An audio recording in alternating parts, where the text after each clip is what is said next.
robamos y de robarte todas las preguntas. Por favor, todas me las puedes robar.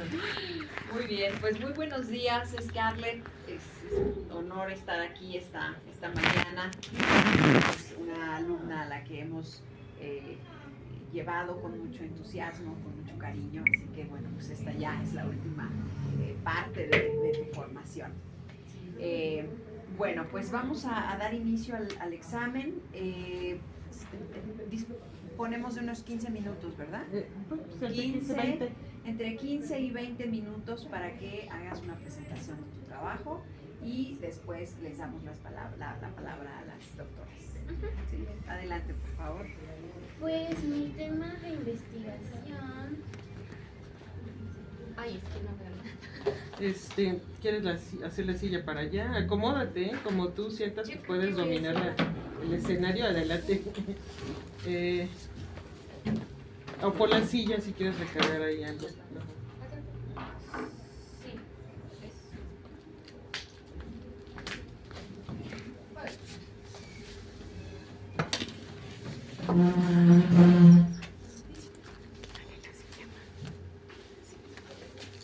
La silla, ¿qué tiene? Se le quita la silla. bueno, ahí está. Mi tema de investigación es sobre los padres de familia como mediadores educativos en adolescentes con trastorno del espectro autista. Mis preguntas de investigación son cómo colaboran los padres de familia al fungir como mediadores educativos al aprendizaje de sus hijos con autismo, cuáles son los principales modelos pedagógicos que se proponen sobre el autismo y su atención en el ámbito educativo, cómo afecta la ausencia de información objetiva al apoyo que brindan los padres de familia a sus hijos con TEA para su desempeño escolar y cuál es la importancia de la nueva escuela mexicana en la atención de la diversidad educativa. Los objetivos principales son analizar cómo colaboran los padres de familia al fungir como mediadores educativos al aprendizaje de sus hijos con autismo, destacar cuál es la importancia de la nueva escuela mexicana en la atención de la diversidad educativa y los objetivos generales es indagar cuáles son los principales modelos pedagógicos que se proponen sobre el autismo y su atención en el ámbito educativo, comparar cómo afecta la ausencia de información objetiva al apoyo que brindan los padres de familia a sus hijos con autismo para su desempeño escolar. En el capítulo teórico tenemos primero el trastorno del espectro autista. Aquí yo intenté sobre todo indagar sobre las comorbilidades y cómo estos afectaban tanto al aprendizaje como al desempeño. Encontré que hay diversas comorbilidades que pueden afectar, como la epilepsia, el déficit de atención, también la mayoría de las personas con autismo llegan a presentar problemas de aprendizaje simplemente por los problemas tanto neurológicos como biológicos que presentan. Una de las principales formas para poder apoyar a estas personas, a estos adolescentes, son los modelos educativos, tanto conductistas y únicamente uno constructivista. Los conductistas, el método ABA, que es el principal método, es uno de los métodos más importantes dentro de la educación.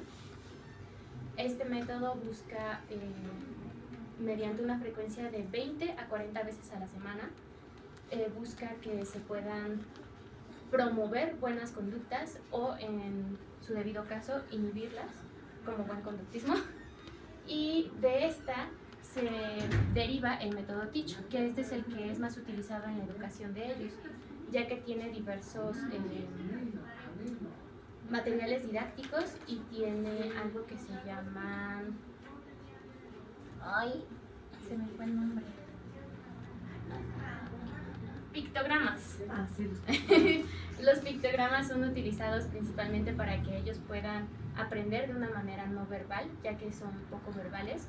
Entonces, al tener este tipo de métodos, pueden aprender de manera más eficiente.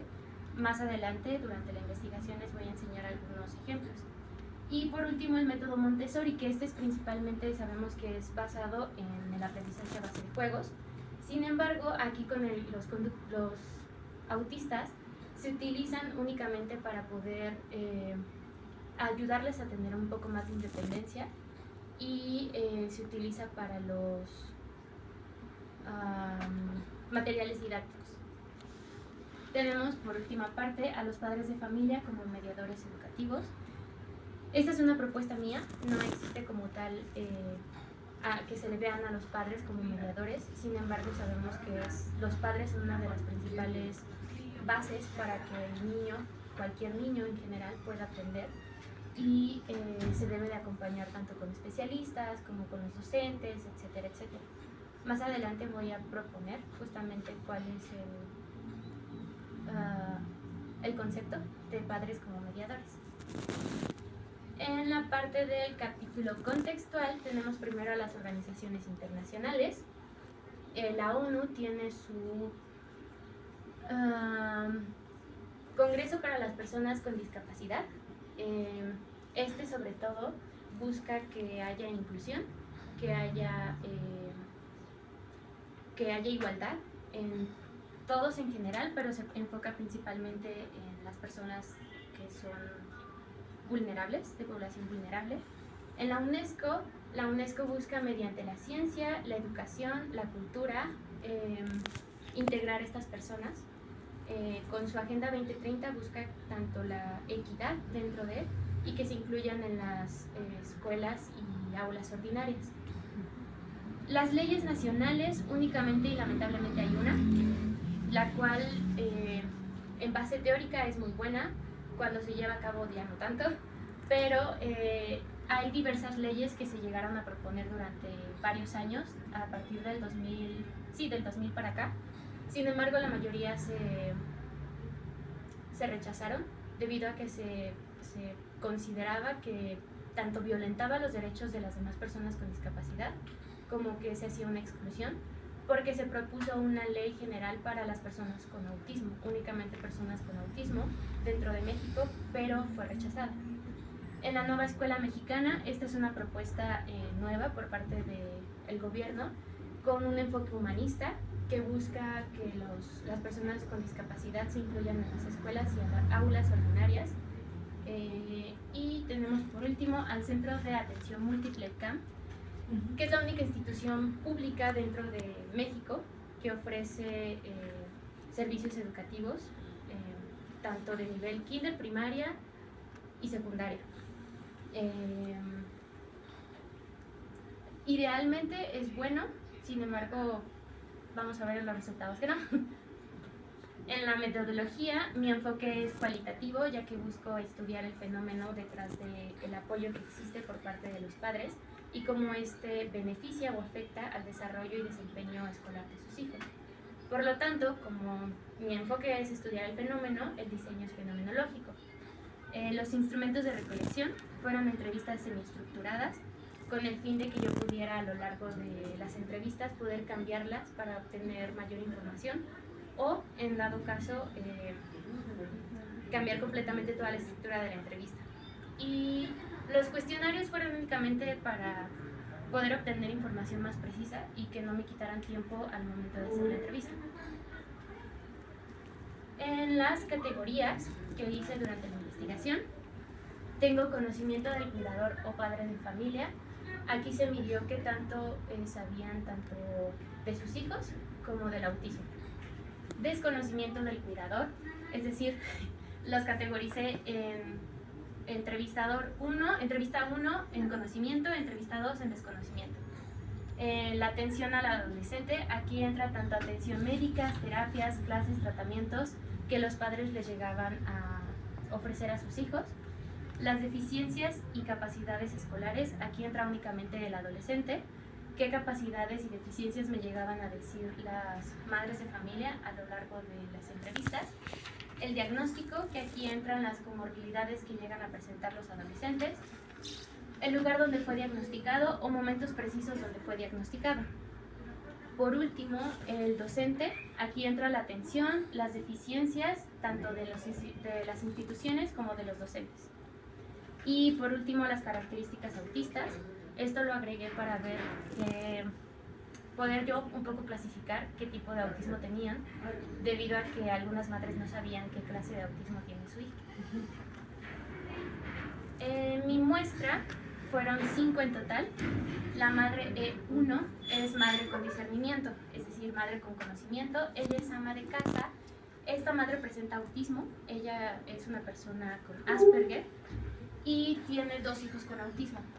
La adolescente 2 es la única mujer dentro de la muestra. Ambos presentan autismo funcional, es decir, Asperger. La madre E2 es madre con ignorancia, es una maestra, no presenta gran conocimiento ni del autismo ni de su hijo, y ella misma comenta que dentro de la institución donde recibe las terapias no le han dicho qué tipo de autismo tiene ni qué nivel de autismo. La madre E3, que es padre con ignorancia, ella es la abuela, es la que se dedica a cuidarla, es ama de casa, no tiene ninguna educación, no sabe ni tiene la intención de conocer tanto el nivel de autismo que presenta ni darle atención al adolescente. Este caso es un poco fuerte debido a que el adolescente únicamente se la pasa encerrado en un cuarto, no tiene convivencia con nadie, no recibe más que comida y ya. Si llega a ir a alguna institución, es al ISSSTE, únicamente con el neurólogo no les da instrucciones, no les llega a decir nada de lo que el niño necesita, entonces solamente es como su medicación y gracias. Por lo que ha llegado a presentar diversos problemas, tanto al intentar llevarlo a diversos lugares como a ludotecas que le causan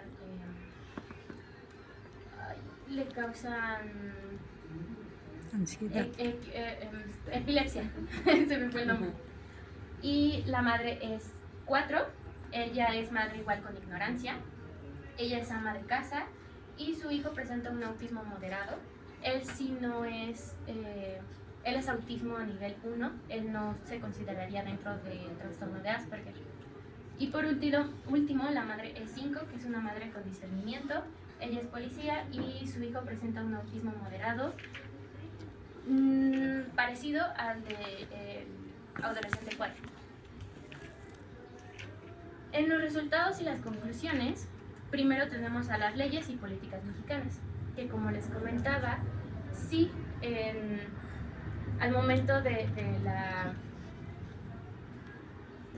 leerlas, de lo teórico, son leyes muy buenas, son leyes que tienen principalmente la prioridad de la equidad, de la inclusión dentro de estas personas.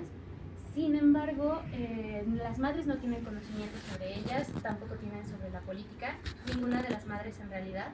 Algunas de ellas han llegado a tener problemas debido a que les niegan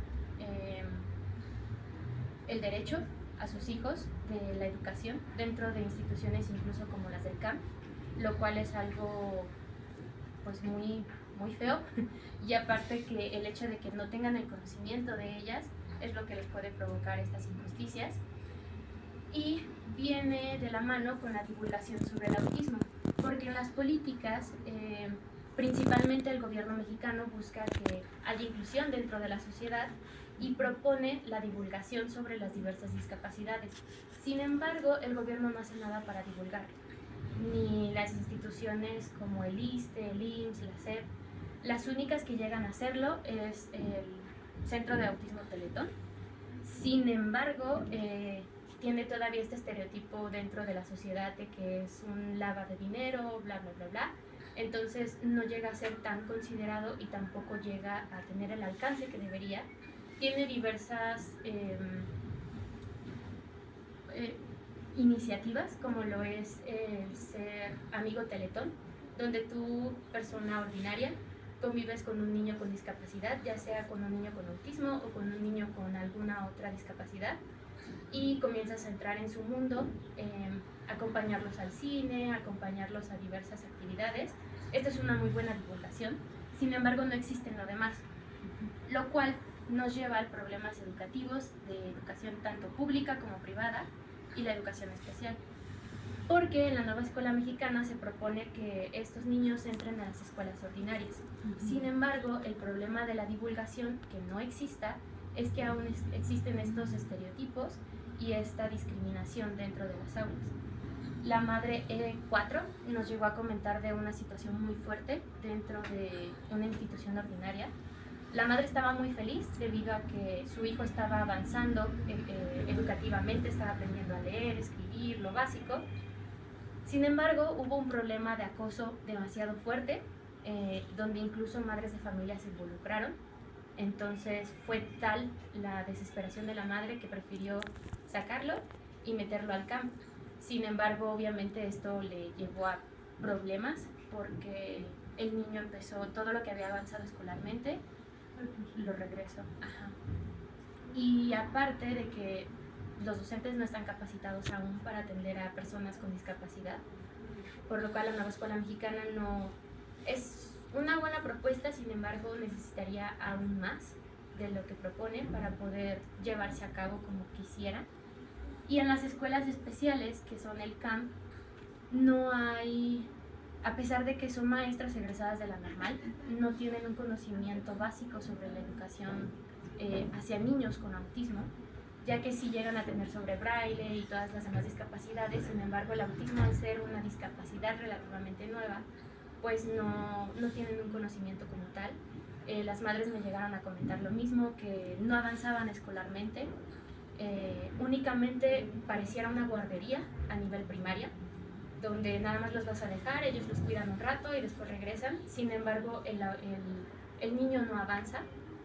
Y en cuanto a nivel secundaria, la mayoría son rechazados debido porque no hay espacio o porque son tal cual, tienen muy bajo coeficiente intelectual o tienen muy alto coeficiente intelectual para estar en estas escuelas, lo cual, volvemos a lo mismo, son problemas de leyes, de derechos, y de igual forma no cuentan con tanto recurso económico para poder atender a personas con discapacidad. En la economía, aquí entran más los padres de familia, ya que económicamente la mayoría no puede, toda la muestra, no puede pagar a veces diversas, tanto especialistas como terapias, especialistas, ya que son muy caros. Lo más barato que llega a ver de algún terapeuta son 600 pesos la hora. Lo más caro llegan a ser hasta 2,000 pesos, 6,000 pesos. Hay diversas instituciones muy buenas, sin embargo las mensualidades son demasiado caras, lo cual en una muestra, en mi muestra, no se puede, ya que o trabajan o comen. Y también hay una institución que se llama CISAME. Esta institución es pública y es por parte del gobierno. Les da terapias a cualquier persona que tenga problemas con psicológicos, es decir, incluso aceptan a personas con depresión. Sin embargo, están a las periferias. Una está más adelante de Santa Fe y el otro está en Nesa, lo cual impide que algunas madres, que sobre todo llegan a vivir dentro de la Ciudad de México, el transborde sea de 1 hora, 1 hora y media, 2 horas, dificultando también el pago de pasajes, o trabajan o los llevan. Entonces es un problema económico que afecta, ya que no hay los recursos suficientes para que el niño pueda avanzar. Y por último tenemos a los padres de familia, y aquí es donde entra mi concepto como mediadores educativos. Cotinelli presenta a los padres y dice: los padres pueden aprender con los profesionales métodos de enseñanza y procedimientos para hacer evolucionar a su hijo. Deben intentar saber el máximo de cosas sobre sus hijos. Los padres son los mejores profesores. La propuesta de que sean mediadores educativos es que ellos van a ser el conducto para que los niños puedan acceder a una educación un poco más de calidad. No son los encargados de ofrecer el conocimiento, porque esos son los docentes. Sin embargo, son los encargados de llevarlos a los lugares que los pueden ayudar. Tanto instituciones educativas como instituciones médicas, ya que estos niños requieren demasiadas atenciones, tanto médicas como educativas, siempre tienen que ir de la mano. Y yo propuse 10 características que deben de cumplir Mínimo deben de cumplir con 6 y si no cumplen con 6 de estas características no podrían ser considerados mediadores educativos. En la primera, y de este lado clasifiqué a quienes sí presentaban y quienes no. La primera característica es responsabilizarse de las necesidades educativas de sus hijos. Podemos ver que algunas madres sí y otras no. Obtener y buscar información objetiva para poder apoyar correctamente a su hijo. Aquí entra tanto saber de la discapacidad como tal, de el concepto básico sobre el autismo y que no lo tomen como una enfermedad. Es por eso que nuevamente estas dos madres no entraron dentro de esta clasificación. 3. Buscar y obtener ayuda de especialistas como médicos, psicólogos, psiquiatras, pedagogos, neurólogos, terapeutas, docentes, instituciones y escuelas. Aquí en esta parte únicamente la abuela 3 no entró. Bueno, E3 no entra en ninguna en realidad. La característica 4, colaborar con los especialistas para mejorar la autonomía y desarrollo escolar de sus hijos. Aquí no entra nuevamente E2.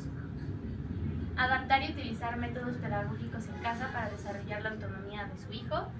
Aquí no entran ellas 3. Participar en las actividades escolares de sus hijos. No entra nuevamente E3.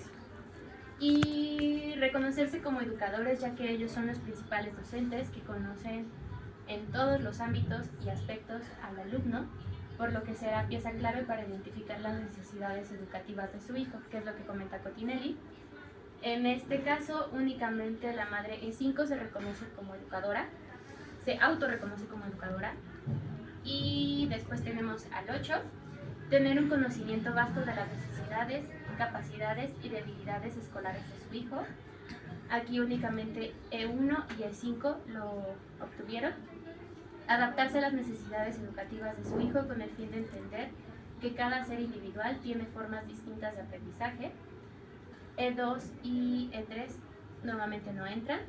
Y proporcionarle apoyo y atención para que puedan generarse las condiciones necesarias para su aprendizaje en casa. Aquí únicamente entra E5. En los resultados tenemos que E1 dio 8, E2 dio 2, E3 dio 0, E4 dio 6 y E5 dio 10. En esta clasificación, E4 fue considerada madre con ignorancia debido a que no va a ser tomada como una madre como mediadora educativa, ya que no tiene el conocimiento de su hijo. Si tuviera ella el conocimiento de las necesidades de su hijo, podría ser categorizada como educadora, pero como no lo tiene, entonces no es clasificada dentro de los mediadores educativos. La madre E1 tiene un año de que, ya tiene un año y medio de que ha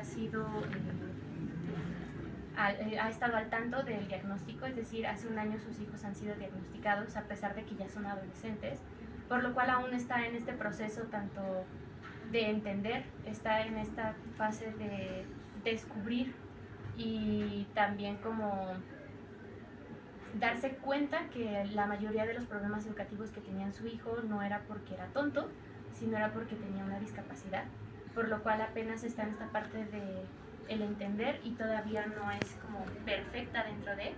Sin embargo, tuvo una buena calificación de 8.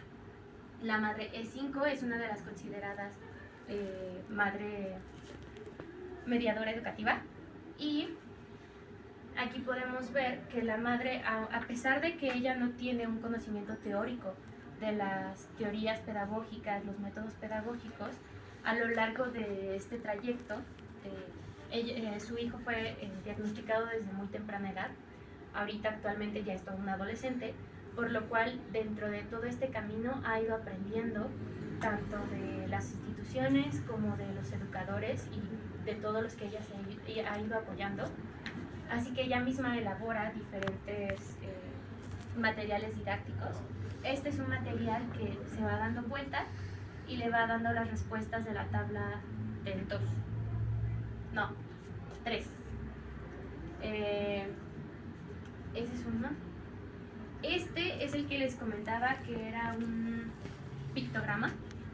En el pictograma se busca principalmente que, como son para personas no verbales, que el lenguaje sea muy sencillo, que no esté sobresaturado y sobre todo que sea personalizado. Es decir, a él le gustan Toy Story, entonces el material es basado en ellos, para que el niño pueda tener más relación sobre, bueno, el adolescente en este caso pueda tener más relación sobre lo que está aprendiendo.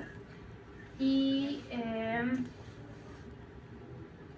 también utiliza a la madre, ella no tiene conocimiento, ella de hecho cuando yo le llegué a comentar, ella no sabe nada sobre el método Teach ni sobre nada de esto. Sin embargo, aquí vemos un ejemplo tanto del método Teach como del método Montessori.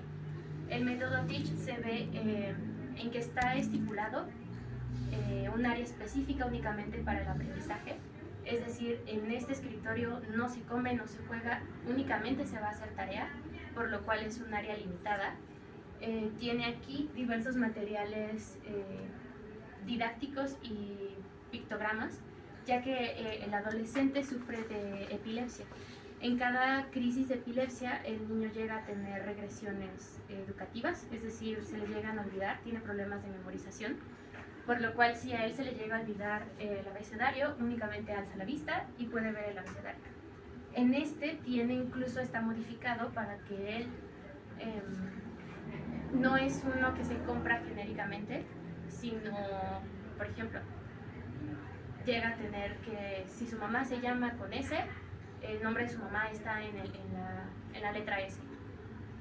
Aquí tiene los números, aquí los días de la semana, aquí los meses, y en esta parte es el método Montessori, ya que todo el material, tanto didáctico como escolar, está al alcance del niño, por lo cual puede desarrollar la autonomía y no estar dependiendo todo el tiempo de mamá.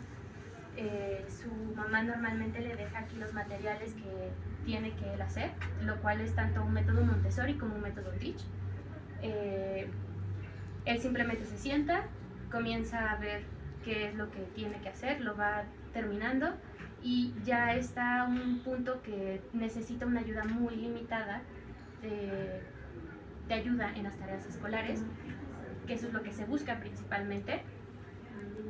Y este es otro ejemplo de lo que sería su método Teach dentro de su hogar, ya que el escritorio anterior es para hacer la tarea y este escritorio es para que él pueda elaborar diversos muñequitos. Debido a su autismo tiene ciertas habilidades, pero también como fijaciones, por lo cual él tiene que hacer muñequitos. Y aquí es únicamente para hacer lecturas recreativas, estar en la computadora de manera no educativa, a elaborar muñequitos con juguetes. Entonces el niño tiene una delimitación sobre las áreas, que eso es lo que se busca en el método Teach. Que el niño, para que pueda ser autónomo, entienda que ciertos lugares son específicos para cada cosa. En la cama no se puede comer, pero en el comedor sí. En tu escritorio no puedes jugar, pero sí puedes hacer tarea. Entonces tiene esta delimitación. Todo esto es sin ella tener un conocimiento teórico. Ha llegado a leer y ha llegado a tener el apoyo de diversos especialistas. Sin embargo, ella no tiene como un conocimiento tan teórico como lo tendría yo de qué es el método o qué es lo que está haciendo. Es un poco como este conocimiento empírico y lo que le ha ido pidiendo tanto las necesidades escolares como neurológicas de su hijo. Y eso sería todo. Muy bien, Scarlett. Bueno, pues ahora le vamos a dar la palabra a la doctora Tania para que te haga algunas preguntas. Sí, bueno, yo conozco bien tu tema porque lo trabajamos Sí. muy cercanamente y pues a final de cuentas, primero felicitarte. Gracias. Llegar acá no es sencillo, hay todo un camino que recorrer y creo que algo que tú mostraste todo el tiempo era tu pasión por tu tema. Cuando nos apasionamos con un tema tenemos la posibilidad de trabajarlo sin que sea algo, digamos, aburrido, tedioso, sino que vamos empapándonos del tema, vamos de alguna manera construyendo con gusto y eso es algo que tienen que felicitarle a la muchacha, ¿no? Que siempre estuvo muy apasionada y eso es realmente importante. Bueno, aquí en tu estudio veo que hay, digamos, como distintos aspectos que son relevantes.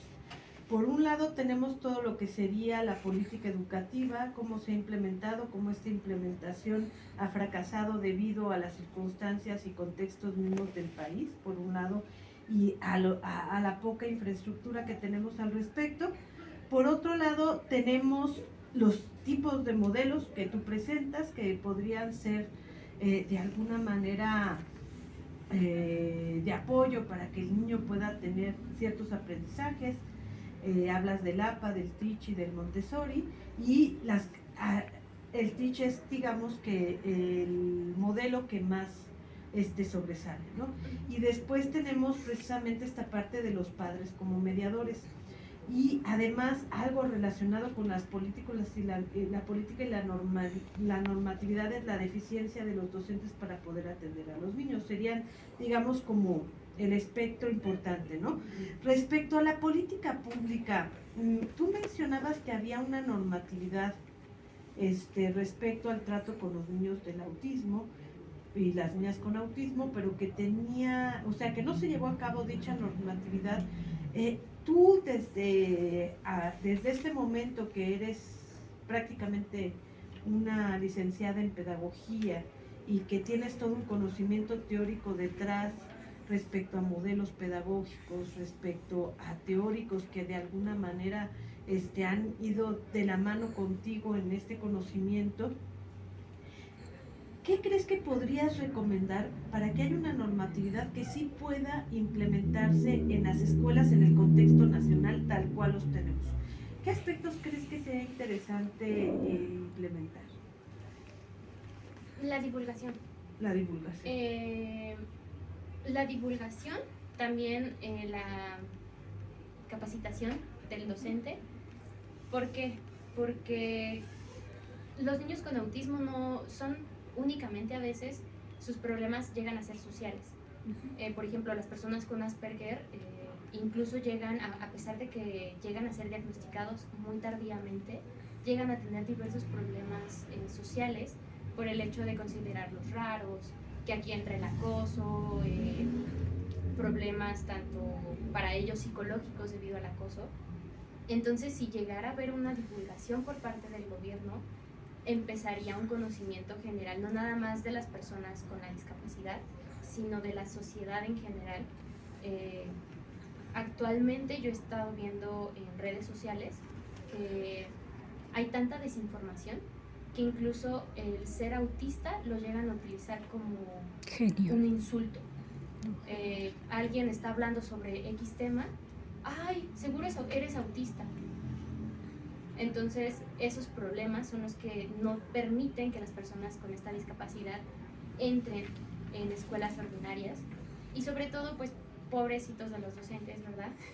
Que los quieren capacitar en absolutamente todo, les quieren cargar la mano con educación emocional y ahora los quieren cargar con educación especial, que incluso las maestras, como les comentaba, las maestras de especialidad no saben cómo tratar el autismo, mucho menos van a saberlo una docente que quizás salió de la UPN o que quizá de la normal, por lo cual hay muchas deficiencias.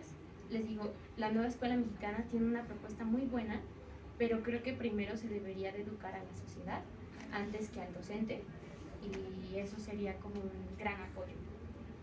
Entonces, la falta de educación de la sociedad es lo que de alguna manera está impactando en que incluso el mismo docente no pueda tener tampoco ciertos conocimientos para tratar a los niños. Fíjate que curiosamente trabajé con una chica en la MEP, una chica maravillosa, Cristina Noé, y ella hizo una etnografía de un año sobre un estudio de caso de una niña cristal en preescolar que tenía autismo, y ella le interesó desde su propia ética profesional irse actualizando sobre el tema, estuvo estudiando, y ella hizo toda una serie de cambios en su práctica profesional. A lo largo de este año donde vio, obviamente a veces fracasaba, a veces le atinaba, iba, venía, pero es un estudio precioso el de mi querida Cristina. Y ella se dio cuenta de que había un agente importante para la inclusión del niño dentro del aula, que eran los alumnos, los pares. En este sentido, creo que algo que hablaste es que el niño era acosado. Y del caso de este niño que tenía un aprendizaje, no me acuerdo qué niño era, si el E1, E2 o cuál número del niño, pero algo que me llamó la atención es que tenía un proceso de aprendizaje que la madre tuvo que sacarlo por el acoso. ¿De dónde venía ese acoso? ¿Era del docente? ¿Era de los estudiantes, los pares? ¿Y tú cómo crees que los pares pueden ser un aliado para poder apoyar a la inclusión de ese niño con autismo dentro de un aula regular? En ese caso que ella me comentó,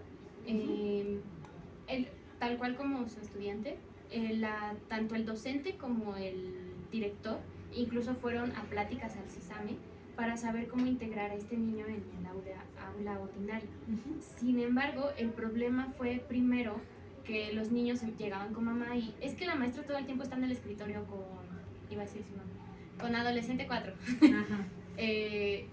Y después empezó como estos problemas de, es que siempre tiene la atención de la maestra, es que nos estamos atrasando por él, es que bla, bla, bla, bla, bla. Ahí empezó un poco que yo pienso, como me lo contó la señora, pienso que el principal problema fue primero los padres, que empiezan con las ideas de los niños, a meterle ideas a los niños, y después los niños empezaron con violencia, no verbal, sino física hacia él. Me comentó que lo llegaron a acosar de una cierta forma en el baño, a tal grado de que lo metieron a la cabeza al excusado, simplemente por tener autismo. Entonces, la madre no se enteró de esto, los docentes no le comentaron sobre esto. Fue hasta que una amiga de ella fue como de, oye, mi hija me acaba de decir que le hicieron esto a tu hijo. Y la madre, obviamente, porque los docentes no me avisaron, ¿cómo puede ser posible que esté pasando esto? Su hijo llegó mojado, pero al ser un niño no verbal, al ser un niño con autismo, obviamente no le supo decir, fue como, estoy bien, no pasa nada, estoy bien. Entonces la madre obviamente entró como en una desesperación por tanto no tanto la educación, sino más bien la seguridad de su hijo, y fue por esto que quiso mejor sacarlo. De hecho, me dijo que tanto la docente como el director fue como, no lo saque, vemos qué podemos hacer, cómo podemos ayudar. Y la madre no quiso, simplemente porque ahí el problema no era ni el docente, ni el director, ni la institución en general, sino era la población estudiantil ahí. Ajá. Y tú como pedagoga, con toda esta experiencia que tienes, ¿qué sugerencias o qué aspectos podrías tú de alguna manera proponer para que los niños que están dentro del aula regular entiendan el problema de autismo de sus compañeros, y en vez de ser, digamos, como victimarios de una niña o un niño o un adolescente con autismo, sean sus aliados y los ayuden incluso a contenerse, que fue el caso de lo que logró Cristina? ¿Cómo podrías, tú como pedagoga, qué se te ocurre de repente? Yo sé que esto no tiene que ver con tu tesis, pero creo que es uno de los elementos más importantes para evitar el maltrato de los niños con autismo. ¿Qué se te ocurriría? A mí se me ocurriría principalmente primero explicarles a los niños qué es o qué tiene su compañero. Creo que aquí entra también un poco el aprendizaje de la empatía por parte de todos. Obviamente aquí entraría un punto clave, como en la investigación, que son los padres de familia. Si la docente está constantemente dentro del aula, pero los padres no, sí habría como un poquito de problema. Sin embargo, creo que si se le llega a desarrollar empatía y se les explica, e incluso creo que ellos podrían aprender. Yo siempre he sido desde niña una persona que le gustaba ayudar a los demás. Entonces, cuando yo lograba entender algún tema, sobre todo de matemáticas, y algún compañero no, yo no sé si ellos tenían alguna discapacidad. Sin embargo, era como que, ¿qué tienes? y yo les empezaba a explicar. Después de yo explicarles, yo entendía el triple. Entonces me volví una experta en divisiones, en multiplicaciones.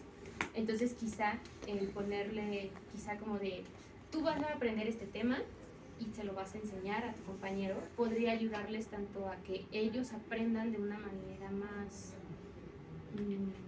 Proactiva. interiorizada, un aprendizaje más significativo que solamente el aprendizaje, ya que sabemos que primero debes de entender bien el tema para poder enseñarlo. Entonces creo que esa sería una iniciativa más o menos que podría funcionar. La empatía, el verlo como un amigo y no como un enemigo, y esta parte de del compañerismo más bien, como en ayudarle de una manera. Empatía. Muy bien.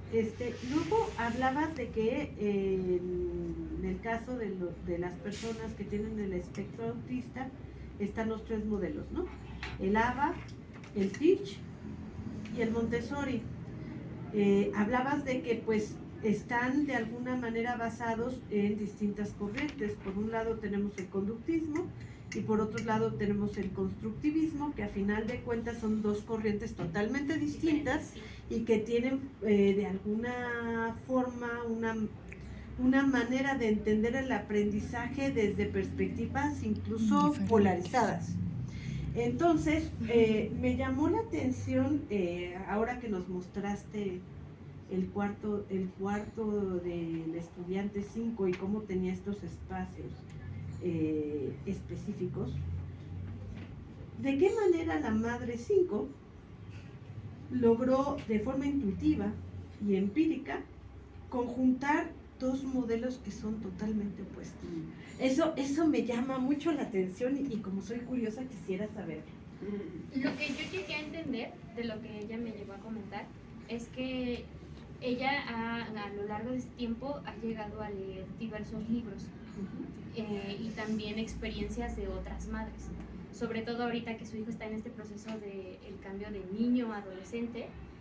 Empiezan los problemas hormonales, de conducta, etcétera, etcétera. Entonces, el saber cómo ha sido la experiencia de otras madres también es lo que le ha dado un poco de conocimiento.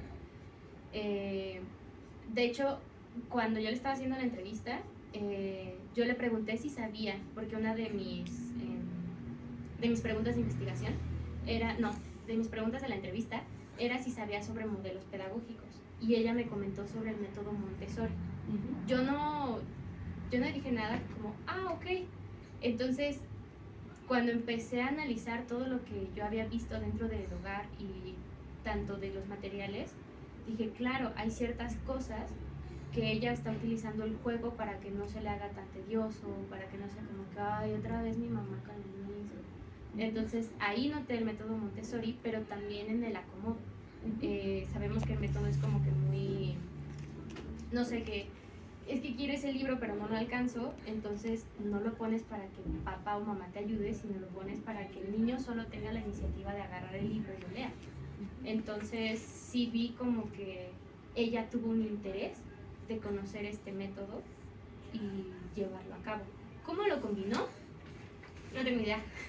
Pero sí vi que sí tuvo como esa iniciativa, por eso fue considerada como mediadora educativa, porque tiene la iniciativa de conocer y de experimentar dentro de equivocarse, hacer un nuevo, varios materiales que me llegó a enseñar que se veían muy buenos pero a su hijo no le sirvieron. Entonces fue como que ok, no me sirvió esto, ¿de qué otra forma puedo hacerlo? Y también basándose en algunos materiales didácticos que le llegaban a enseñar en las terapias. Entonces fue como aprender, equivocarse y aprender y aprender. Por eso va de la mano junto con todos en general, los docentes, los especialistas, las madres. Muy bien, creo que un ejemplo de esta combinación entre el Teach y el Montessori es el pictograma donde tienes a Toy Story. Sí. Porque a final de cuentas al niño le daba significado personal, algo cultural, que tiene que ver con Pixar y todo lo que tú quieras, pero el hecho de ver reflejado algo que le motivaba dentro del material didáctico le funcionó. Esa podría ser un buen ejemplo. Y bueno, algo que me llama la atención es la parte de metodología. yo sé que no Yo, fue, jeje. no te espantes. Yo sé que no fue del todo como la parte sustancial, pero yo recuerdo que cuando me estabas platicando de las entrevistas que les hacías a las madres, estabas en el espacio de las madres, y me decías que mucho de lo que te sirvió para poder entender lo que pasaba con ese niño y su interacción con la madre era la observación. Sí, ¿Te no lo acuerdas? metí. Este, Yo. ¿Qué aspectos de la observación? Porque a mí se me hacía que esa parte era sustancial en tu tesis. Me extraña que no lo mencionaras, te lo comento no en plan de regaño ni mucho menos, pero me gustaría que nos explicaras un poco cómo el hecho de observar el espacio y el contexto de los niños dentro de sus casas te hizo darte cuenta, además de la entrevista, de la información proporcionada por la madre, realmente cuál era la interacción entre los padres y cómo sí podría haber cierta mediación o no de la madre o la abuela, porque eran madres más que nada, ¿no? Y una abuela. La madre y la abuela como mediador educativo, ¿qué hacían? Mi primera entrevista fue en línea. Yo no fui al hogar Ok. de la entrevistadora. ¿Sí, entrevistadora? Bueno, ajá, de la muestra. Ajá. Después de que yo hice la primera entrevista, me surgieron muchas dudas de cómo empezar a acomodarlo, clasificarlo. Y recuerdo que me acerqué a la maestra Elia. Y la maestra Elia nos contó así que cuando ella estaba de estudiante, hizo entrevistas y que ella podía notar que los docentes le estaban mintiendo, porque cuando ella entraba a su espacio, a su clase, se daba cuenta que en realidad no utilizaba todo lo que ellos decían. Entonces como que ahí me dio una idea, fue como... Y entonces les dejé de ofrecer entrevistas en línea. Empecé a invadir su espacio. Y con la madre E2, no es una madre que la saqué de la nada. Ella sí, ella se llegó a acercar en algún momento a mí para que yo atendiera a su hijo. Entonces yo llegué no en esta parte de yo ya lo conozco, sino llegué como voy a estar abierta, no voy a decir nada. Me empieza a dar las respuestas y ella tenía una negativa, o sea, ella se tardó mucho en aceptar que su hijo tenía autismo. Ahora que lo acepta, tiene esta negativa sobre el grado de autismo que tiene su hijo. Entonces ella es como de, pues es que fulanito es autista, pero no está como sultanito, porque el mío sí habla. Sin embargo, tiene un habla que... Yo he dado terapias de lenguaje. Esta habla de este niño no es como hablarlo. O sea, es totalmente nasal, no gesticula y sí se da a entender, sin embargo no es un lenguaje que tú considerarías perfecto o el ideal. Entonces yo le comentaba como, ¿pero lo lleva a terapias de lenguaje? ¿Para qué? Ok. Mi hijo es muy inteligente y es muy bueno y me empezó a traer diversos como libritos didácticos que se llegan a comprar así de matemáticas y todo esto. El niño no lo podía resolver solo porque le dije como, fulanito, ¿puedes venir y hacerme este? Hazlo. Y vuelta a ver a su mamá como, hijo, ya dije eso, tienes que hacer esto y después esto. Y dije, entonces no es autónomo, ni es súper inteligente, ni lo está haciendo todo solo, que era lo que ella me comentaba, que él no necesita ayuda al hacer la tarea. Y cuando lo puso a hacer la tarea fue como de, ¿qué hago? Entonces ahí noté esta parte de las incoherencias. En la madre de 3 sí no... La misma observación y también sus preguntas fueron muy, muy vacías. Llegó un punto en el que yo sí me llegué a desesperar por un poco toda la ignorancia que presentaba sobre el tema. Ella toma al autista como una enfermedad, lo cual no es. Ella tiene una percepción dentro de que su nieto desarrolló el autismo por una enfermedad y no que nació así. Entonces ella como que está en esta esperanza de como no nació autista, se puede curar. Y no es así. Ni el autismo se da por una enfermedad, ni se puede curar porque no es una enfermedad. Entonces sí, esta madre noté demasiadas injusticias, demasiada violación de leyes dentro de... fue muy difícil, creo que esa fue la entrevista más difícil para mí de hacer. De hecho, cuando pasó todo esto, entré como en un estado de depresión durante unas semanas y ya no quería seguir y no quería yo meterla dentro de la investigación. No sé quién de ustedes me dijo que sí, pero yo no la quería meter por lo fuerte que fue para mí darme cuenta, y de hecho intenté no tratar tanto sobre ella dentro de mi tesis, porque sí me soltaba a llorar, escribiendo me soltaba a llorar debido al choque, sí. Muy bien, mi queridísima. Y bueno, es poco usual encontrar una propuesta al final de una tesis de licenciatura. Y tú tienes una propuesta para medir si un padre de familia es mediador o no mediador. Tienes 10 indicadores para su medición, y ya como para finalizar, antes de que me vean feo las compañeras, me gustaría preguntarte, ¿cómo fue que construiste esa propuesta? ¿A partir de qué elementos te diste cuenta de que esos 10 indicadores te podían servir para poder detectar a los padres mediadores? El concepto como mediador educativo no es original mío.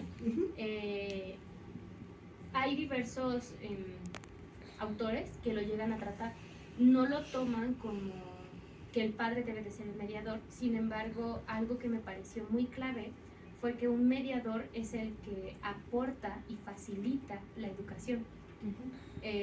Y de repente le va a Cotinelli, y Cotinelli dice como, es que un padre va a ser el mejor educador que pueda tener el niño. Entonces fue como, porque de hecho esa idea me la dio la maestra, yo no la había tenido, y en la búsqueda del concepto y de ponerle yo mi concepto, fue como, ya entendí, Cotinelli me está diciendo que los padres deben de ser los mejores educadores porque son los que conocen en todos los ámbitos a su hijo, y aquí me están dando la definición. Entonces como que lo hilé, y con todas las entrevistas, no importaba que dentro de las entrevistas yo viera deficiencias, las deficiencias fueron las que también me ayudaron a ver qué era lo que necesitaba. Entonces, cuál era el ideal que debía de tener. Por ejemplo, el conocimiento lo propuso Cotinelli. El facilitar y considerarse como educadores, no me acuerdo el nombre de es que aparte tenía un nombre bien raro, bueno, pero de ese autor.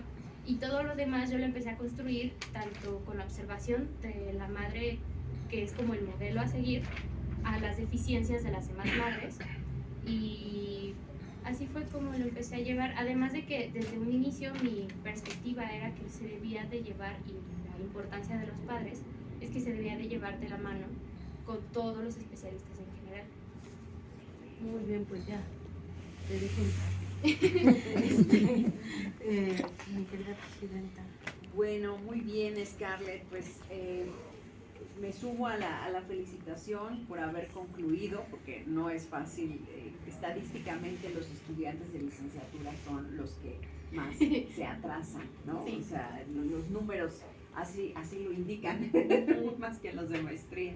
O sea, el tiempo que tardan entre que terminan los créditos y que se gradúan suele ser bastante largo, ¿no? O sea, 1 año, 2 años.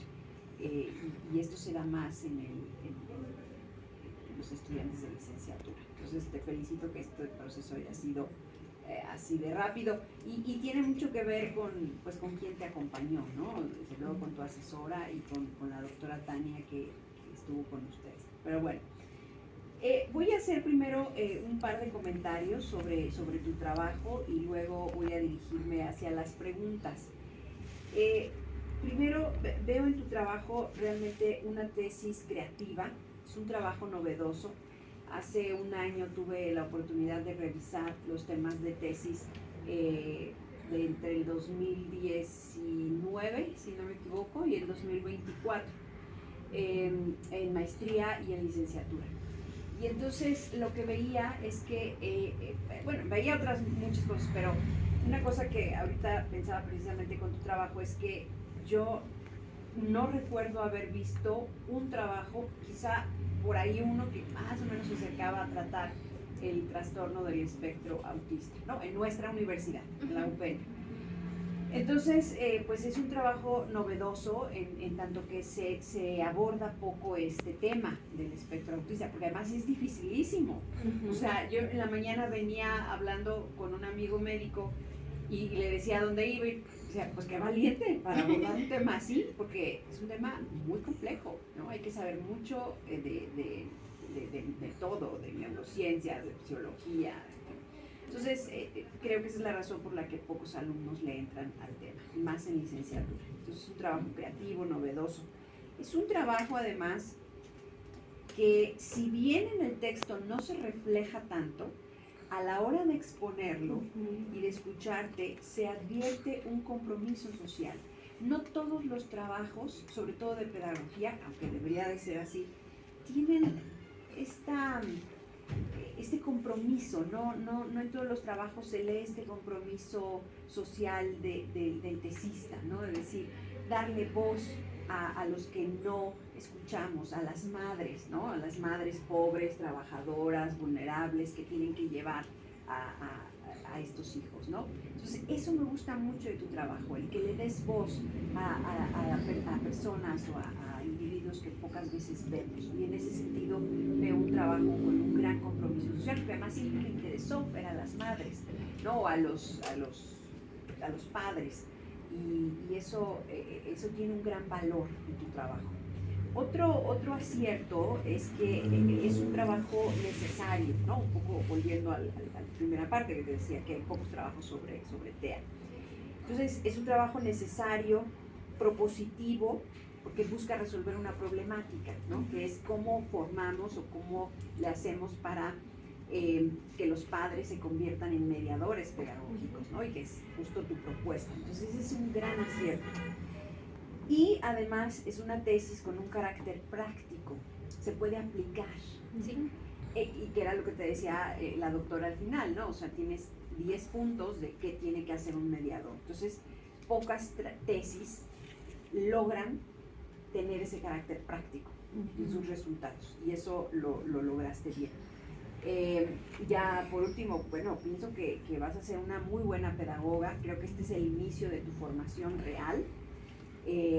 Debes irte a una universidad que saque todo lo que traes dentro. Va a ser una maestría, un doctorado, vete al extranjero, fórmate, vas a ser muy buena.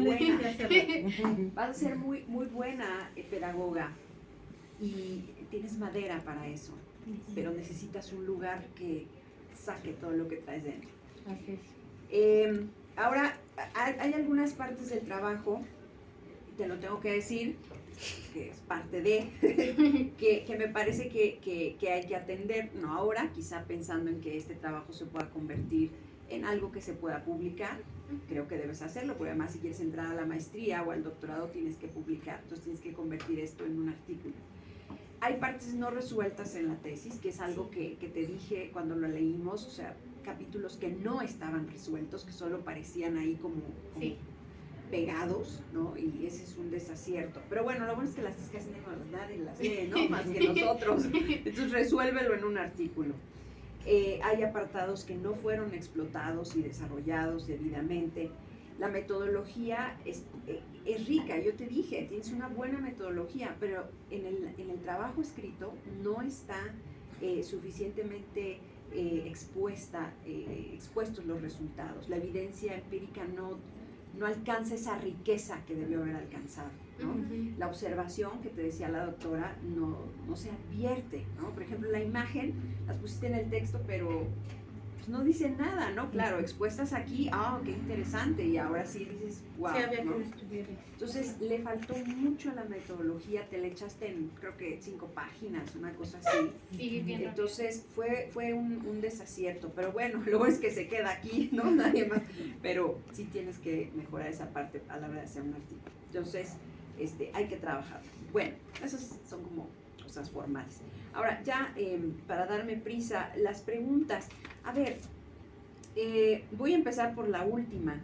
Ahorita que te escuchaba y pensando en esta parte práctica que tiene tu trabajo, que es un gran acierto, si yo te dijera, organízame un taller para padres que pretendas que se conviertan en mediadores pedagógicos, dime 5 temas, que de alguna manera ya los mencionaste aquí y que están en esa propuesta que haces, pero dime 5 temas que tendrías que desarrollar en ese taller que va a formar padres mediadores. 5 temas. 5 temas. Conocimiento del autismo, Ujú. completamente tanto en qué es, como en las comorbilidades que pueden llegar a afectar. No de una manera súper científica, así que les explique como que, ay, es que no tienen tal cromosoma, no, sino más bien la epilepsia les puede provocar esto, algo un poco más práctico sobre, no sobre qué es en sí la enfermedad, sino más bien sobre qué les puede provocar a sus hijos. Ese sería un tema. El segundo sería métodos que ellas pudieran aplicar de alguna forma, como el método Teach, el método Montessori. El método ABA, la verdad es que no me gustó, porque es un método que lo tienes que acompañar necesariamente con algún profesional, porque es completamente conductista. Este sí es como que el típico, lo que sabemos, ¿no? Que si está haciendo esto, te pego. Si lo estás haciendo bien, te premio. Entonces, si no son alguien profesional, le pueden llegar a causar diversos traumas o cosas no positivas, por lo cual sería como enseñarles algunos métodos. Elaboración de, como tercer tema, elaboración de materiales didácticos. Aquí entraría un poco el conocimiento que tengan sobre su hijo, porque si no lo tienen, no tendría sentido que yo les enseñe a hacer materiales didácticos y cómo pueden llevarlos a cabo si no saben qué le puede servir y qué no le puede servir. El cuarto tema creo que sería un poco este apoyo. Eso no sería tanto un tema para que ellas conozcan, sino más bien sería este apoyo que muchas veces durante el proceso de saber que su hijo tiene autismo, un poco el miedo que llegan a presentar, o sea, como que tengan un apoyo dentro de tanto, si yo lo estoy impartiendo, tanto mío como de todas las madres en general, de que no están solas, de que tienen un apoyo, que no van a ser juzgadas si un día le diste una nalgada porque tuvo una crisis. Un acompañamiento, ¿te refieres? Ajá. Entonces, eso no sería como un tema de que yo les tenga que enseñar, sino No, más sí, bien... sí tendría que. O sea, creo que tendrías que convertirte en una pieza que acompañe, que claro. les enseñe o que genere comunidad entre Ajá. ellas. Ese es un gran punto, el que estás tratando. Porque tanto la madre E1 como la 5 se llegan a apoyar de otras madres, que aunque no las conozcan en persona, pero en estos foros así de que una madre está contando como de hoy tuve una super crisis con él y no pude y me solté a llorar en medio de la calle junto con él.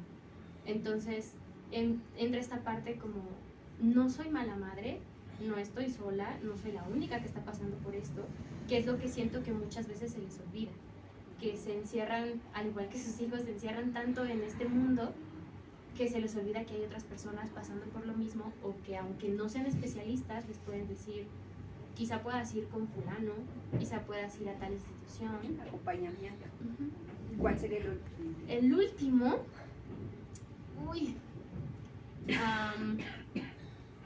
un poco esta parte del, ¿cómo decirlo de una manera no tan cruel? Aprender a afrontar la sociedad en general. Los prejuicios. Tanto enseñarles como estos prejuicios que existen dentro de, porque justamente casualmente cuando veníamos en camino para acá, en la radio estaba un doctor diciendo que todos los autistas son súper inteligentes. Y fue como de, ¿es en serio? Y empezó a tratarlo como si fuera una enfermedad. Eso es un prejuicio, y entonces también darles a entender que no porque sea un doctor significa que tiene el conocimiento sobre él. quizá aquí entraría una parte de las recomendaciones que yo podría darles de, no sé, llévelo con tal doctor, como si fuera casi un, ¿cómo se llamaban estos de la línea amarilla? Una guía. Una guía como de atención. fulanito de tal número, institución tal número, y darles, no sé, que él cobra tanto, ellos cobran tanto. Eso sería como que una mayor ayuda, porque también llegan a tener este desconocimiento porque no hay, incluso estadísticas sobre el CAM no existen. Cuando yo estuve buscando información sobre las secundarias de educación especial, no hay, y claro que sí hay, pero al no estar dentro de las estadísticas, las tapan completamente. Y si yo soy una madre que no tengo conocimiento sobre la investigación, ¿cómo voy a encontrar estas instituciones? Y si las llego a encontrar, son instituciones, por ejemplo, una que se llama Domus, que cobra casi 24,000 pesos al mes por atender a tu hijo. Entonces, ¿de dónde yo voy a sacar un dinero y una cantidad así?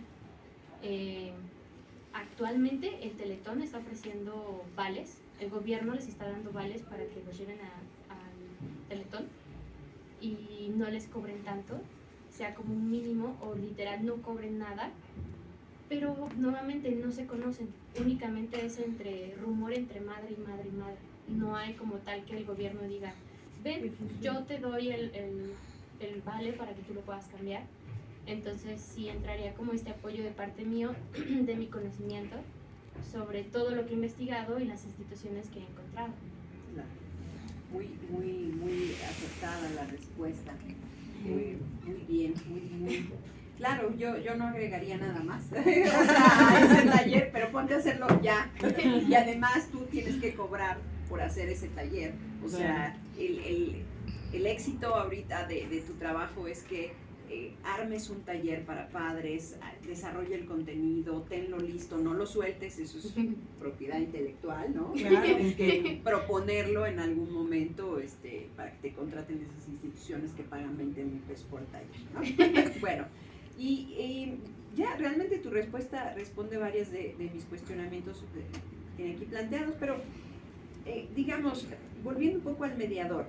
El mediador dijiste que es el que facilita y el que conoce. ¿Qué otras? Dame 3 características más que definan al mediador pedagógico. Facilita y conoce. Ya, ¿qué más? Acompaña. ¿Mm? Que creo que es uno de los puntos que a los padres siempre se les olvida. He tenido mucho éxito simplemente en acompañar al alumno, sea una persona con discapacidad o no. Los padres normalmente le pagan a alguien para que haga el trabajo que ellos deberían. Y no me refiero, o sea, me refiero a cosas tan básicas como el ayudarle a hacer la tarea, el ponerle límites. Entonces, este acompañamiento debe de ser siempre. No nada más en cámbiate y vístete, no, sino también el vamos a sentarnos a hacer tarea. No lo quieres hacer, te estoy poniendo un límite porque yo soy la mamá. Es algo que sí he visto últimamente, que es que no me hace caso, maestra. Pues es que es su mamá, yo soy su maestra, ¿qué quieres que yo haga? Entonces sí es como que este acompañamiento que debe de haber. ¿Qué otro? ¿Cuántos me dijo? 5. A ver, facilita, Ya conoce, acompaña. Acompaña. Eso la pregunta es muy importante porque esto te tiene que, Sí. o sea, la relación entre el tema del taller y las características que debe tener el facilitador van de la mano, por eso tienes que obligarte a definir cuáles serían las características de ese mediador. Y es el punto central de tu Dentro del propuesta. conocimiento, en realidad yo lo dividiría en 2, no nada más en 1, porque yo podría tener todo el conocimiento sobre mi hijo, pero si no tengo el conocimiento sobre el autismo, entonces no me va a servir de nada. Y fue una de las principales claves por las cuales la mayoría, 3 en específico, no entraron, porque 2 no tenían sobre el conocimiento general sobre el autismo y una no tenía el conocimiento sobre su hijo. Entonces la madre era la 4.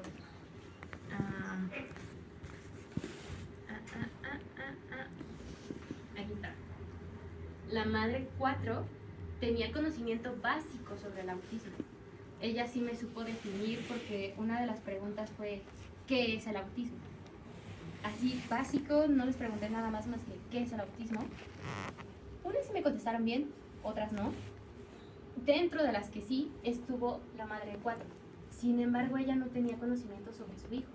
Y si no lo tiene, entonces no va a saber las necesidades de su hijo, tanto las deficiencias, porque no nada más es conocer lo que le gusta el color rosa, el que le gusta tal, sino más bien es, yo sé que tal material no le va a servir a mi hijo porque él es visual, o yo sé que tal material no le va a servir porque él es auditivo, que es lo que la mayoría de madres, y no nada más de las personas con discapacidad, sino de cualquier madre en general, cualquier padre en general, llega ahí a atorarse y a ya no saber, es que mi hijo no aprende, porque es que ni siquiera tú sabes, ni el niño obviamente va a saber qué es cómo aprende.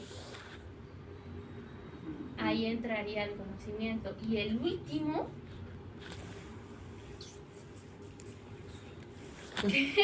no me ayudes. Ayúdame. Ahí está. ¿Cuál es Ay, el pues es que objetivo? es la parte sustancial de tu tesis, Sí, la pista que te Yo- doy, sí. y te hice una pregunta al respecto además. Sí. Ya te di 2 pistas. Y tiene que ver con la madre 5, 3 pistas. El Ya se puso objetivo. Sí, ya. El desarrollar la autonomía, ¿no? ¿Cuál es tu objetivo? Tiene que ver con eso, tiene que ver mucho con el desarrollar la autonomía. ¿Para Sí. qué? Ese sería uno. Esa sería la finalidad. Sí, siempre fue De- mi finalidad. El desarrollo de la autonomía es muy importante, pero ¿cómo la vas a desarrollar? Y ahí está la respuesta. Sí, y no, incluso ya el desarrollo de la autonomía ya es fundamental tratándose de Claro. niños con autismo. Que yo al inicio quería hacer una guía para padres, pero no me acuerdo qué maestra me dijo como, no te va a dar el tiempo, eres de licenciatura. Y yo, ok. Entonces ya no lo hice así, pero aún así propuse que al final la guía yo sé que iba a ser muy pesada, que me iba a tardar más años en titularme. Y Es un trabajo editorial. sí, porque al final siempre fue mi objetivo hacer como una guía de lo que debería de hacer. Objetivo. Ya sé, ay, ya sé. Bueno, muy bien. Pues ya no te voy a hacer más preguntas, porque si no, ya esto se pone muy pesado. Muy Vamos extenso. a darle la palabra a tu asesora, la responsable de que Muchas estés gracias. aquí. No, Ay. ella. Gracias. Sí, también quiero darle la bienvenida Ay. aquí al maestro Jesús que está acompañándonos. Muchas gracias, maestro. Bienvenido. Sí, no, pues realmente coincido con las preguntas que te han hecho, con las observaciones. Primero, pues nuevamente felicitarte, ya sé que ya somos las 3, ya sería la tercera en felicitarte hoy, pero sí, realmente defendiste este tema desde el principio, y aunque a veces te decíamos los profesores, pues mucho cuidado con este afán de quedarte en la parte a veces hasta médica, porque ahí pues hiciste, ahí te sumergiste Es en que tenía este que saber. mar, y está bien, desde luego que se requería de ese nivel de aprendizaje, pero a veces ya como que te ibas más en esta balanza hacia ese plano y olvidabas que en realidad pues, estás buscando tu título para la licenciatura en pedagogía.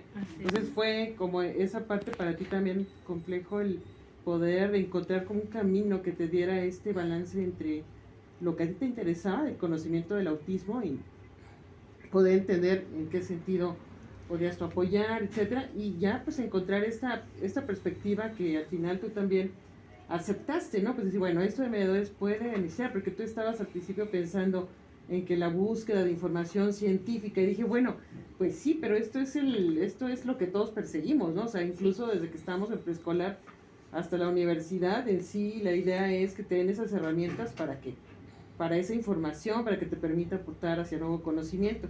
Pero cuando estamos hablando de padres y madres de familia, eso es un tanto complejo, porque no necesariamente un padre o una madre que sea profesionista va a atender al 100 a su hijo o hija, o una persona que no haya estudiado la va a abandonar. Al contrario, o sea, encontramos cualidades en los padres de familia que son importantes, y la búsqueda tuya en que transformémonos en un equipo de mediadores que apoyemos a nuestros hijos con TEA, pues es una tarea bastante difícil, bastante compleja, pero creo que lo que tú planteas son bases fundamentales.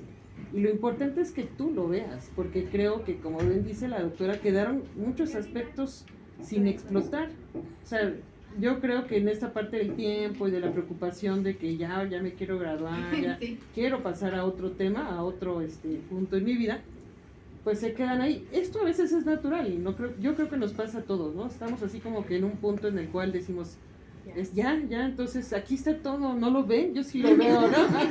Sí, pero al final lo tienes que escribir, y yo creo Sí. que en esta idea de que si vas a hacer algún artículo o hasta 2, no sé cuántos, o si esto se transforma en un proyecto profesional, que es un taller, o sea, tienes que tener esta claridad, o sea, dejar descansar tu documento, pero volver a releer y ver qué cosas están ahí escritas que te permitan ser esa pedagoga, porque ahorita estamos en ese ámbito, ¿no? O sea, en ese punto en el cual te preocupa ese proceso educativo. Y entonces, hacia padres, hacia niños con TEA, niñas, etcétera, o adolescentes, entonces, hacia docentes, o sea, tú como pedagoga, tus funciones son amplias, es un espectro muy amplio, y que no se remite nada más a una institución educativa X, Y o Z. Entonces, en ese sentido tú puedes explotar lo que tienes, y yo te recomendaría que esa lectura formara parte de tu reflexión como profesionista. Y es hacia allá donde quiero ir, una cuestión más general, ¿no? Que nos platiques esos retos que enfrentaste en la hechura, en el diseño de este documento, pero como pedagoga. O sea, ¿cuál fue tu aprendizaje después de haber escrito esta tesis? Los retos que afronté, primero fue que todos me decían que no a la tesis. Yo desde que entré a la carrera yo sabía que yo quería hacer un tema sobre autismo. Uh-huh. Entonces yo empecé a tomar diversos cursos, diplomados sobre el autismo. Cuando estaba en cuarto y que nos empezaron como a presionar con tienes que buscar un tema, yo lo buscaba, yo sabía que quería un tema de autismo, sin embargo no sabía qué. Y todos los que yo proponía me decían no. Fue ya cuando estábamos en quinto, que la maestra Tania fue como de o lo defiendes o te lo quitamos.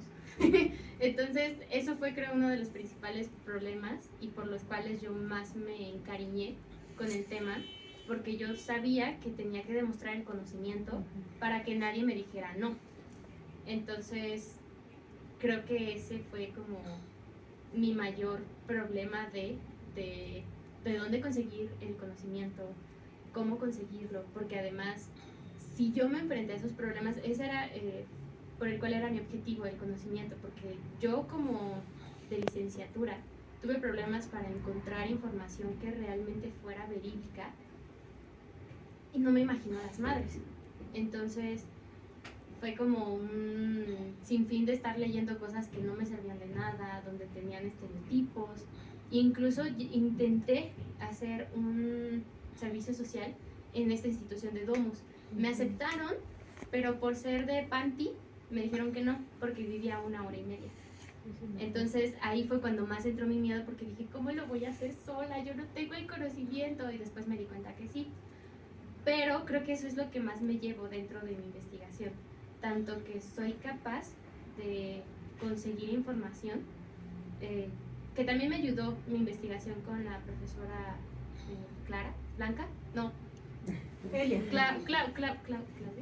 Claudia Lamis. Sí, Claudia. Y yo, Clara. Porque hice investigación, servicio de investigación con ella. Cierto. Entonces, cuando empecé a investigar con ella, dije, yo quiero ser investigadora. Entonces, eso fue como lo que más me ayudó, porque yo sabía que quería hacer sobre el autismo, sé que quiero trabajar sobre el autismo. Sin embargo, no me gusta tanto trabajar con los papás. Con los niños yo lo amo, pero los papás a veces son mi mayor dolor de cabeza. Entonces la investigación me puede ayudar a trabajar un ratito contigo, nada más, veo qué haces, adiós, y no lidiar todo el tiempo con los papás. Entonces me ayudó a ver qué es lo que quiero dedicarme, qué es el área de la pedagogía que quiero dedicarme y saber que puedo obtener el conocimiento y que nada es imposible sobre el conocimiento. Ok, porque acabas de tocar una cuestión muy compleja que es la de los padres. Justamente Sí. aquí hay algo relevante porque te atreviste pues a verlos. Sí. Todo el mundo, o sea, ya sea que sean alumnos con TEA o no, o sea, en cualquier nivel, realmente los padres de familia pues son una pieza fundamental. Ujú, Sin embargo, son algo que vemos así pues porque no podemos incidir ujú. pues en eso, ¿no? O sea, realmente hace rato que te preguntaban sobre las características que debe tener un mediador, pues es algo muy complejo, porque si bien Sí. es cierto aquí tú destacas y pues de alguna manera vas abriendo esas características, en realidad también merecería hacerse un estudio sobre esos valores que requerimos, porque tú mencionabas la empatía, por ejemplo, pero esta tesis no se dedicó a ver pues esa parte. Y sin embargo es algo que tiene que estar ahí presente y que se toca en muchos temas más, no solamente en este. O sea, por ejemplo, esa tesis que mencionaba la doctora, que está en la línea de interculturalidad, entonces pedagogía de la diferencia, pues al final estaría relacionada con esta parte que todos los seres humanos debemos como cultivar, que vendría siendo pues esta parte de entender no solamente el autismo, sino otras cosas más. Sí. Y esto me lleva a plantearte otro tema que, si bien es cierto, no está en la tesis, pero que formaría parte o cruzaría con la parte de la política, la parte de docencia, la parte pedagógica, que es la inclusión. Ujú. En realidad, tú lo que propones pues podría ser como una pieza clave para otro tipo de condiciones, de necesidades.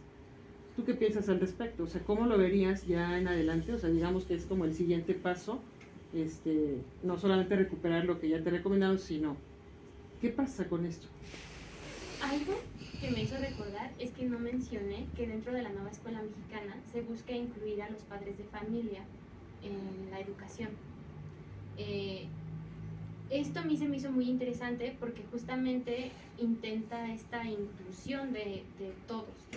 Retomaron el núcleo familiar y lo que llegamos a ver en algún punto, no fue con usted, yo viéndola a ella, que era este núcleo de lo que se supone que debe de ser tanto a nivel macro como micro.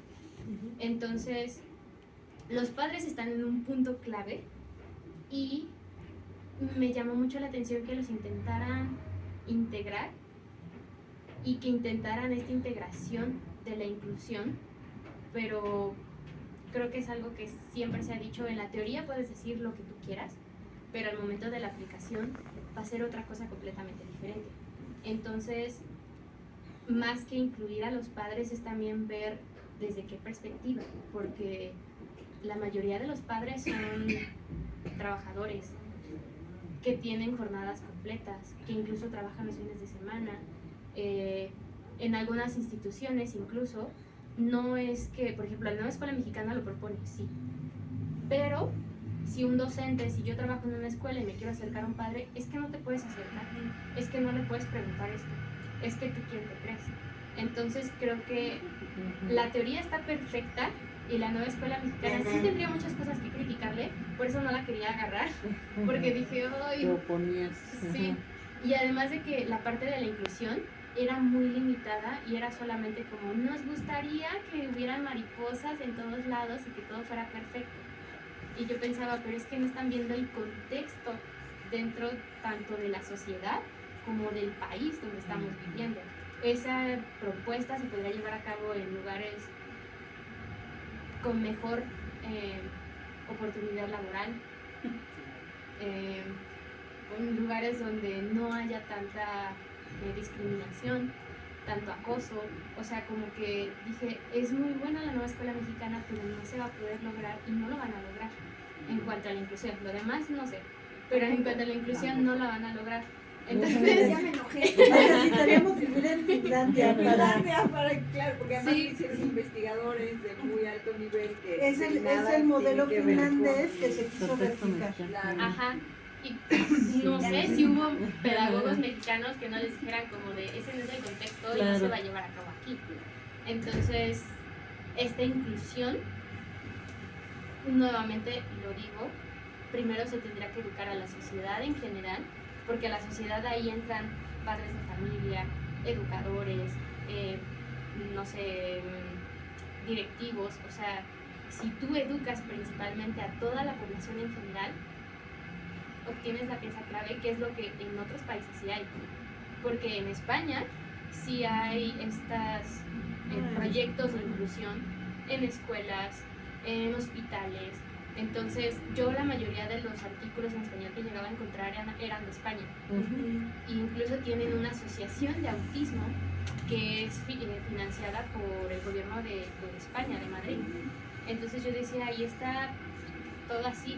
Y yo llegué a tener conferencia con una que era la directora, no me acuerdo qué era, y hablan tan abiertamente del autismo y lo hablan como de una manera tan natural que dije, es que ya hay el conocimiento dentro de la sociedad y ya no hay tanto este estereotipo, y aún así llegan a haber muchos problemas. Y he llegado a ver videos en España donde una persona con autismo está teniendo una crisis, le dicen cosas, lo llegan a atacar. Entonces la madre E3 me decía que ella mantenía a su hijo, o bueno, a su nieto, encerrado porque ella tenía miedo de lo que hiciera la sociedad a él. La entendí, me pareció algo como dentro del miedo, dentro de la ignorancia, pero al mismo tiempo dije, claro, para ella tendría sentido porque él tiene un autismo estaría clasificado en el 3, que es el más grave, es el que es como fuertísimo, que si él llega a escuchar el claxon, entonces como que dije, claro, ella no lo sabe controlar.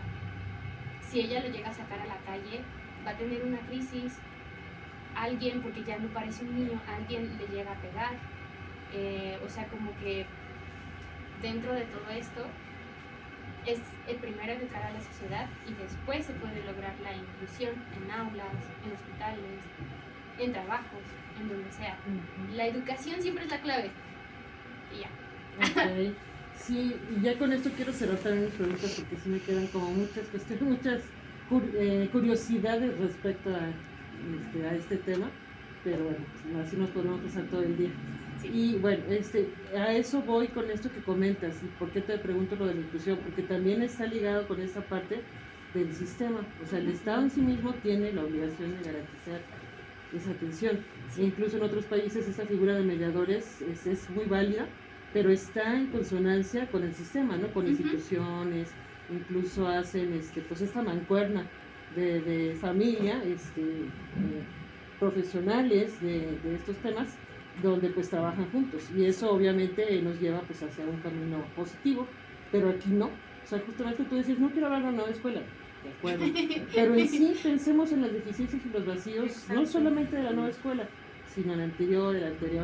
Realmente lo que falta es esa base principal que el propio Estado proporciona, la base profesional, porque bueno, yo puedo ser una madre de familia que tenga el conocimiento, que conozca a su hijo y todas estas características que tú mencionas, pero si luego me enfrento a un sistema que no me ofrece nada, claro, entonces prácticamente estaría yo sola, ¿no? O sea, sí, sola con mi hijo, mi hija. Y en ese sentido, ¿tú qué opinas? O sea, ya de alguna manera te lo ha preguntado la doctora Tania, pero con eso me gustaría que cerráramos, en términos de lo que planteaste del CAN y todas las posibilidades que hay al respecto. ¿Tú qué opinas? O sea, ¿qué tipo o cómo le haríamos, o qué necesitamos para poder fortalecer esta parte de un sistema que refrende o apoye esta figura de mediadores? Creo que un poco en general la facilidad hacia los padres de familia de poder integrarse en la educación de sus hijos. Porque sí, la nueva escuela mexicana lo propone, pero si no me dan permiso de faltar porque mi hijo tuvo X cosa, ¿cómo le hago? La madre E5 metió demanda a su trabajo para poder ella estar presente. Entonces ella únicamente trabaja fines de semana y días festivos. Ella tiene una super facilidad, que aunque su salario no sea maravilloso, sin embargo tiene esta facilidad del tiempo. Entonces yo me pongo a pensar y pienso, si yo ahorita tuviera un hijo con autismo y tengo que empezar a trabajar jornadas de 8 de la mañana a 6 de la tarde y de repente mi hijo tuvo una crisis y me marcan, es que ayer faltaste, es que ayer te saliste temprano, entonces, ¿cómo voy a poder yo integrarme en la educación? Y que aquí entraría que la mayoría de ellas en realidad son amas de casa. No se dedican, la que es maestra, en realidad ella tiene una escuela particular, por lo cual ella es la dueña. Ella si se quiere salir el día de mañana, me salgo y nadie me va a decir nada porque yo soy la mera mera. Entonces, sí, eso es algo que me di cuenta dentro de que el tiempo es una pieza clave también de poder atender correctamente a los niños, porque si no hay el tiempo, aunque tenga todo lo demás, no lo va a ver, y eso es algo que el gobierno no lo proporciona. Muy bien, agradezco esa respuesta. Y bueno, yo nada más te dejaría pensando en esto, o sea, realmente lo que tú propones son acciones por parte del gobierno, similares a estos permisos de maternidad, de paternidad que existen en otros países, que están muy sólidos. Pues aquí ese tiempo tiene que venir de ahí, ¿no? O sea, que nos den la facilidad para poder acompañar a nuestros hijos y apoyarlos, ¿no? Pues para que lo piensen, porque también ahí puedes trabajar. Tú serías la especialista que justificaría esa clase de acciones que se dan en la política, pero que vienen de la información científica que gente como tú proporciona. Felicidades, Scarlett, me da mucho gusto este momento, ¿eh? Gracias. Sería por mi parte todo. Yo quería Doctora. ponerles un video que hizo ok. Scarlett. Ay, Cómo escucha un Qué bueno. autista. No, pero Ok, nos vamos a quedar con Ay, las ganas el porque lo estoy autista. buscando, pero no lo Ay, encuentro. qué ¿Quieren que lo ponga acá? A ¿lo ver, tienes ahí a mano? Ponle ese video a la doctora para que vea cómo escucha y Ah, tú cómo tienes mi ve celular. un ¿Me lo autista prestas? de nivel 3. Ah, ok. Busque, Interesante.